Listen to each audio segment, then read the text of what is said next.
நடுவினிலோ திருவினில் மித வெயிலினில் இத வெளிச்சத்தில் மழை வரும் என நினை தரும் என அண்டத்தில் எண்ணம் என்னென்ன என நீ அமைத்திடும் வீட்டுக்குள் உள்ள பூச்செடிகளின் பூக்களை வெல்ல சுருள் முடியுடன் இரு மகன்களை இறை வழங்கிட இமை நிறந்திட கட கடவென கவிதைகள் என கதை வளர்ந்ததும் அவர் வளர்ந்ததும் மறுமுறை இருமுறை உன் பிறவியை கிடைக்கணும் அவர்களுக்குமே உன் முகம் கொண்ட இரு மகள்களை இறை அருளிட அனைவரும் அழகிய சுய படங்களை எடுக்கவே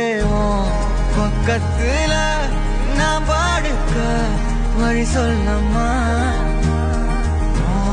ரத்தத்துல பெத்தெடுக்க விதி விடுமா தீமா தீமா